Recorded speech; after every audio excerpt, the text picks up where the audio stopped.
What's up, guys? Welcome back to the channel. I'm Brady, and today Peter Safran and James Gunn's DCU plans just came out, and I'm here to talk about them. Before I do, make sure you like and subscribe. Me and Austin and Ryan are all releasing videos just like this, and there's going to be so many more coming out, especially with this awesome news today.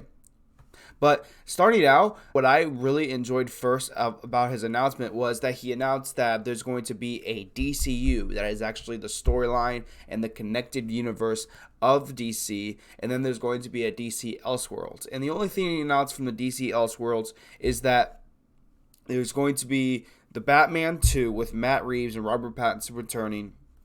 And there's not much we know about that movie other than the fact that it does come out October 3rd, 2025. Now, that is going to be 2 years away, but you have to do pre-production and all. I know that sounds like a lot, but in reality, for a movie that quick, that's pretty fast. It's going to be really exciting, and I'm excited that they're going to start separating the DCU and DCU Elseworlds. That way, there's no confusing with the different Batmans and Supermans and all that stuff.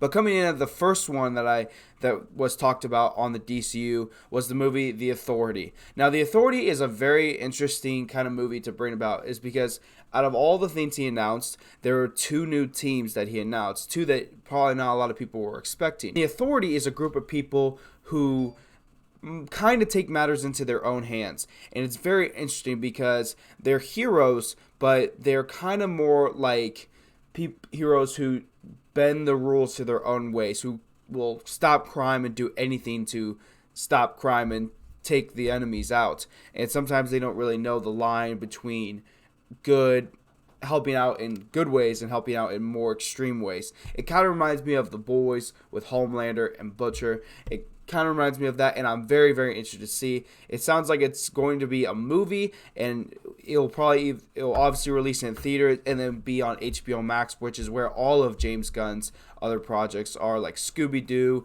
and then now his most recent one is Peacemaker. Continuing the team storyline that James Gunn and Peter Safran introduced is Creature Commandos, which is an animated movie that James Gunn himself said will have the animation characters with the same voice actors, and then those same actors play in the movie. It's going to be very interesting because DCU Chapter 1's name is Gods and Monsters, and Creature Commandos is a movie about monsters, and I'm very, very excited to see where they go with this, because personally, I don't have a lot of experience with this group of team. I'm not very familiar with them, so I'm so excited to see what they do with them. But coming in next, and starting on the HBO train, is going to be Booster Gold. Now, this one I'm very, very excited for, because I was not expecting this at all to come out of James Gunn.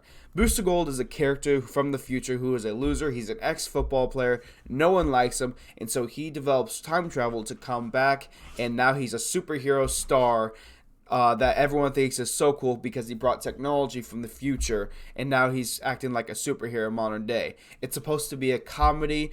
James Gunn is writing it, and I'm so excited for it to pop up on HBO Max, and it's going to be awesome to tag along with the other movies and TV shows. But coming in as another TV show is going to be Lantern. Lantern is one that I'm very excited for as well, because we haven't gotten much from Green Lantern in live movies or TV shows. There was a canceled TV show about Green Lantern that I think was going to premiere last year, but it got canceled due to it being a space opera. Now, what's very interesting about this is that it's more of a take on True Detective, which stars Woody Harrelson and Matthew McConaughey, and it was only, I think, the True Detective was stopped after one season, but it was one of the best seasons ever ranked by IMDb for television. So it's going to be very interesting. It's supposedly supposed to be about Hal Jordan and Jon Stewart just exploring some terrestrial forces and more of a detective story with Green Lantern tied into it. It's going to be awesome. I'm so excited for it, and I'm very happy they're making this into a TV show versus a movie.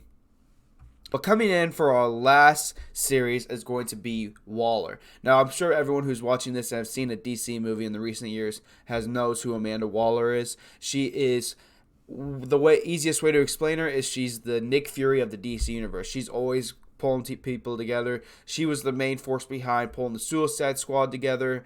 She was the woman in the post-credit the post-credit scene of Black Adam. She's the old Henry Cavill Superman, and it's very exciting to see that she's getting her own series. And James Gunn himself said it's going to go in wild directions, and it's going to be so exciting. And I'm also very, very excited about that one. But the last thing to be put on HBO as a limited series is going to be Paradise Lost, which is a prequel to Wonder Woman's story. Whoever has seen Wonder Woman, we know that her story dates back to early days, but this is about the Amazonian before the birth of Diana. And what James Gunn and Peter Safran said was it was more like a Game of Thrones story, old time. Monsters, it's gods. It's going to be so exciting, and there wasn't much said on this, and I'm a very big fan of Wonder Woman, but I'm so happy for her to come out and be one of the main ones in Chapter 1. One of the movies that's also coming out is going to be Supergirl, Woman of Tomorrow. Now, Supergirl, if anyone's seen the show, it's very interesting. She's just the cousin of Superman, and it's very awesome to see that they're going to be developing a movie for her so early. This story, however, is going to be interesting because Superman's all about kindness and hope, but Supergirl, Woman of Tomorrow, is actually a storyline based of how she sees everyone around her die, and she kind of has a completely opposite story of Superman. She's going to become a lot more hardcore of a Supergirl, and for me, that's really exciting because I love seeing those kind of storylines of superheroes and characters being on their worst journey ever in their life and seeing how they react to it. Another movie that I thought is going to be very, very interesting is the first horror movie of the Chapter 1 of DCU, and that's Swamp Thing. Now, Swamp Thing is going to mark the end of DCU's Chapter 1, as James Gunn and Peter Safran said. But this one is supposedly, by Peter Safran, to investigate the dark origins of Swamp Thing. This is also going to be a character they plan on mixing with Superman or Batman, because James Gunn said that the way he loved and the audience loved Rocket Raccoon teaming up with Thor at the end of Infinity War in that sequence, this is going to be kind of a similar thing that he's going to try, but take it to the next level with Swamp Thing teaming up or pairing in any kind of way or fashion with Batman or Superman. And I'm so excited to see that because it's not very likely you see a horror film character tie in with two of the biggest superheroes from DCU. So I'm very excited to see that. But the second to last one that I'm here to talk about is the movie Superman Legacy. Now, this is the one that everyone's been waiting for. Everyone has known ever since James Gunn announced it on Twitter, and Peter Safran also announced it, that Superman this time is going to be younger. Now, this Superman Legacy movie is not going to be an origin story. It's not. It's going to be more of a 2, 3, 4 year after becoming Superman and becoming on Earth type of story. What's very interesting about it is it kind of reminds me of Batman, the Batman that came out this year with Matt Reeves, and how that was actually his second or third year, and that's why he was able to interact with Barry Keoghan and have those memories with him in the prison and so forth. And what this movie is going to be very interesting about is that it's going to be Clark Kent and Superman, both personalities, trying to adjust the Earth world where on Kryptonian, kindness and everything was loved, it was appreciated, and it was everywhere. But on Earth, kindness has kind of taken a back step, and not many people appreciate it or want it just as much as they do on Krypton. So it's going to be a little adjusting period and adjusting movie for Clark Kent and Superman, and I'm very excited to see where they go with this. Now, the last movie that got announced is going to be my personal favorite, the one I'm most excited for, the one that I was telling Austin and Ryan that I hope they do, that's going to be The Brave and the Bold, which features Batman and Damian Wayne. Now, this movie is going to be so interesting because it is a younger Batman, another younger superhero that they are going for, just like how they're going for a younger Superman and a story about before Wonder Woman and the origins of Swamp Thing.